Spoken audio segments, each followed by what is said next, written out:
we are going to cover raptors in winter. So, the reason I and Dustin thought this would be an interesting topic is because we've actually seen a lot of activity in this area on the lake this winter, haven't we? We sure have, and not just us. My neighbors sent me a picture the other day of a hawk that had landed on their fence with an interesting morsel of food. Oh, And no. and they were curious, like, "Hey, is this unusual? Are they here all winter?" And to be blunt, they said, "Is that a rat that it has?" Oh, goodness. And sure enough, it was, and I wasn't surprised either. So our neighbors on one side have chickens, and our neighbors on the other side saw this. It was a red-tailed hawk with a rat. And over the summer, I had put our little one of our nest box cameras under our shed just to see what was coming and going during the night because the dogs are always under there. And sure enough, a few times during the summer, I saw a rat pass by. And so, folks who have chickens often draw rats into their habitat. So that's kind of what happened. Our neighbor on one side started having chickens a couple years ago. Now we've got a few rats around, but raptors are the solution. Hawks are taking care of that for us. I was going to say the message should be we had a few rats around, but it sounds like not anymore. Well, we know that that one is no more, but he probably was not the only one.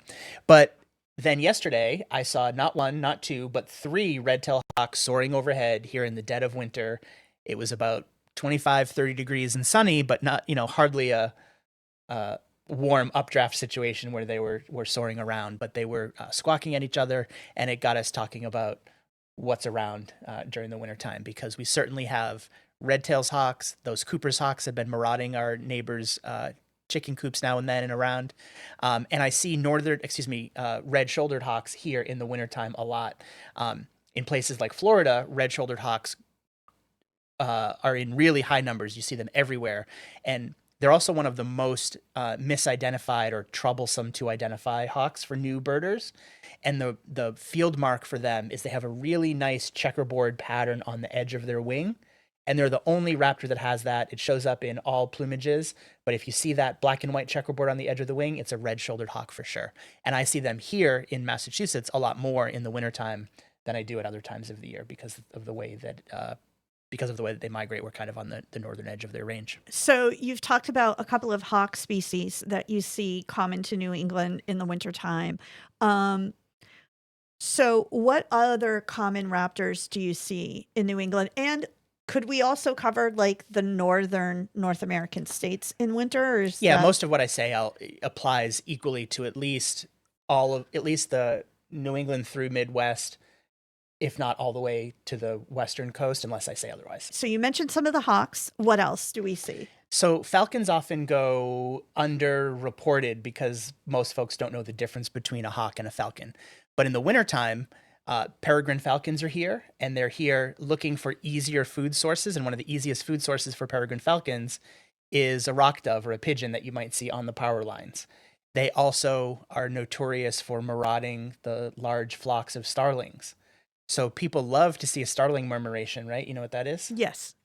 And usually, if there's a big starling murmuration, if you look closely, you can often see a predator on the edge that's driving that formation. And the starlings are swirling about, essentially using the law of large numbers to protect themselves and to confuse that raptor. Or if the raptor does get something, it's one of 1,000 and the rest of them are hiding inside the flock. So murmurations are really fun to watch, but take it to the next level and look for the predator that's around the edges of that murmuration. And oftentimes you'll find a peregrine falcon, especially in the wintertime. And here's a fun fact. That happens to be the fastest animal in the world. They dive at up to 200 miles an hour. It's true. And they're not the only falcons that are around in the wintertime for us. Merlins mostly fly south for the winter, but I see merlins in the winter now and then on the edge of our lake because the habitat actually gets transformed. Merlins they're kind of listed as a forest bird, but they love edges and forest that's not thick, that's kind of got plenty of open space. So when our lake is frozen in the wintertime, it's like a big field.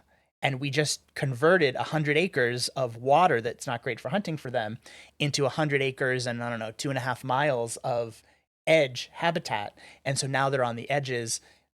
They primarily eat smaller birds, but they like that edge habitat. So seeing them in the wintertime on the edge of the lake is really fun. And then lastly, we also have American kestrels, which also typically migrate, but they will stay around to protect a really valuable nest site or a nest cavity or they'll migrate early, like now around February, in order to come back and start defending that nest cavity way before their nesting time. So we did an episode on owls, but I'm wondering, as you're talking about falcons, about owls, do they migrate or do they stay around here?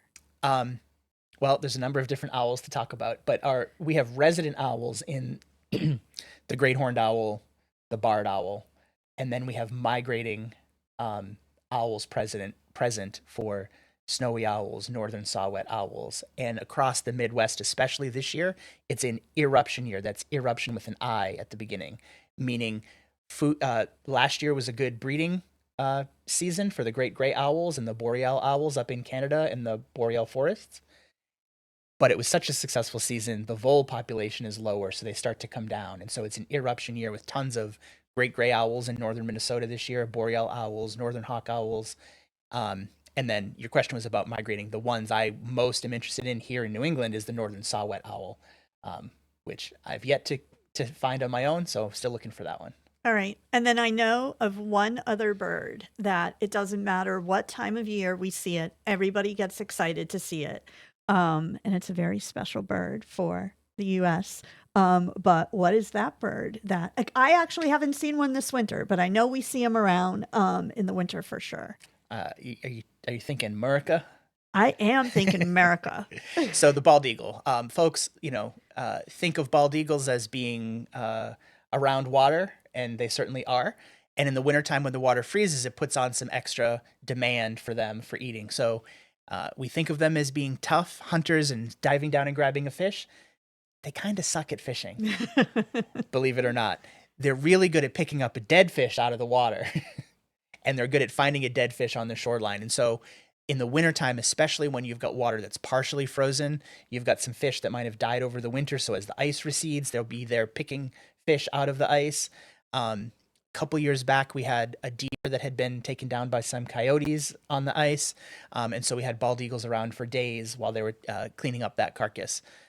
So it's a great time of year to see bald eagles. And this is true for owls as well. They're already in their early nesting phases. So owls have already started to slow down calling, and they might have already paired up. They might already be in egg laying mode.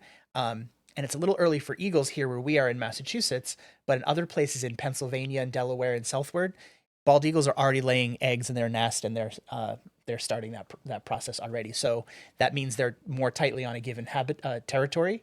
So if you know that there's bald eagles around and they're already in that mode, you're going to see a lot more of them. All right. That's good to know. And I will say, again, I really mean it. Like, it's heartwarming to me. We have them in the area. People in our neighborhood have seen them a dozen times, if not more.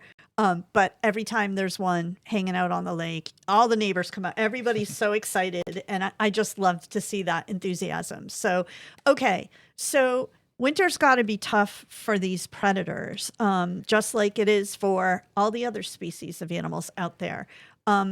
Are there any specific like strategies that they employ in the winter from a survival standpoint? There are some kind of minor physical adaptations, like they kind of have denser feather structure and they're able to kind of fluff their feathers up and make a nice blanket for themselves. But they also, it's easier for us to see them because there's no leaves on the trees.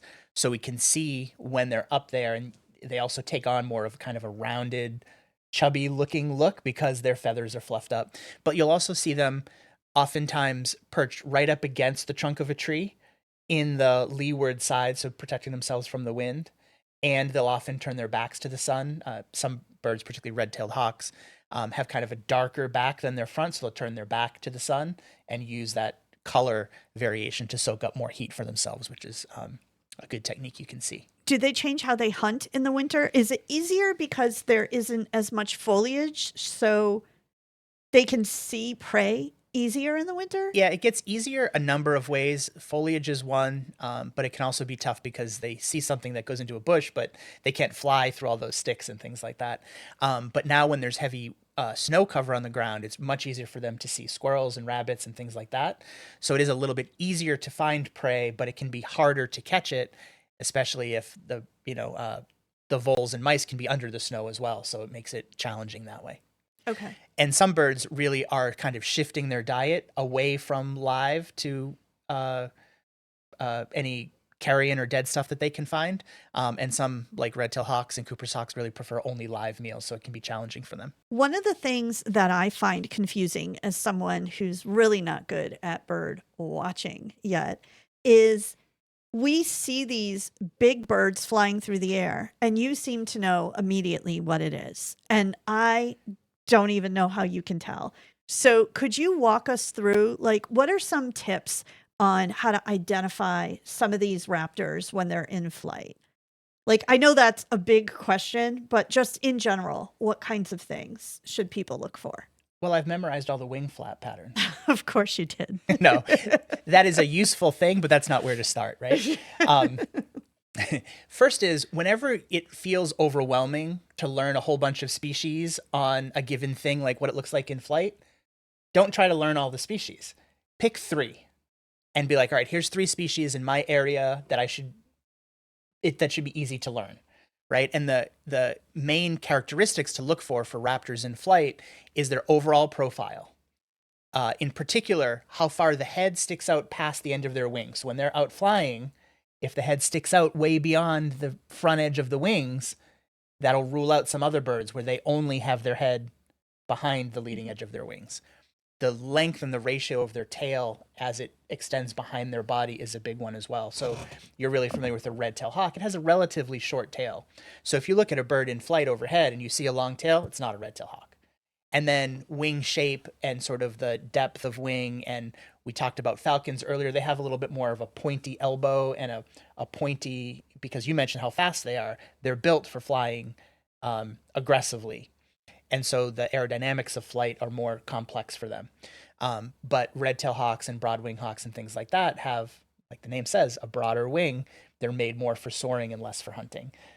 And I would think that owls would be the easiest ones because their head shape is just so different than like hawks and falcons. They are, but they also don't typically soar up above very much. So you don't see an owl just kind of killing time riding the thermals I the way that you see. do others. Okay. But certainly if you're in the forest and something dives across, the silent and sort of the slow kind of quiet wing beat and the head shape is for sure the case for owls. Got it. Because owls don't make any sound when they're flying, right? Right. They are silent because of the construction of their feathers. Yeah, that's just one of their adaptive advantages is they've evolved to have really silent flight, so they can sneak up on an unsuspecting prey item that might be Okay. around. So are there certain raptors that are easier to spot just because they're more numerous than others? Like, is it more likely that someone's going to see a red-tailed hawk in comparison to a peregrine falcon? Like, Yeah, and that's a good way to start too, because red-tailed hawks have made a huge comeback since the 70s, just like bald eagles, because of the reduction of DDT and other conservation efforts. And that's a good place to start when you're wanting to create a list of likely birds to see. All across North America, red-tailed hawks have also made great use of our interstate highway system because it creates a danger for them, but it also creates opportunities for roadkill and squirrels that are crossing. And the median strip is a great long thousands of mile long field for them. So it's a good place to start. And partly it's also like behaviorally, because hawks will get in small groups or migrating in larger groups and be soaring together. So you see a bunch at one time. Whereas peregrines are not a flocking kind of bird that way. They're pretty much only with themselves, their mate, and sometimes with their offspring of that year. But in the wintertime, you're really only going to see one or two. And peregrines stick to a much smaller territory as well. So, for example, here, there's a local university that has peregrines nesting on the roof, have for years and years. One of them passed away a few years ago and it found a new mate and they're continuing. So even in the wintertime, you can go kind of see the peregrines there. what if you want to see a bald eagle? Like, where's the best? Are there specific locations in general that are better for increasing your odds to see one? Yeah, rivers and the coast. In our part of eastern Massachusetts, the Merrimack River has eagle populations up and down the length, particularly the parts of the river that are not frozen this time of year.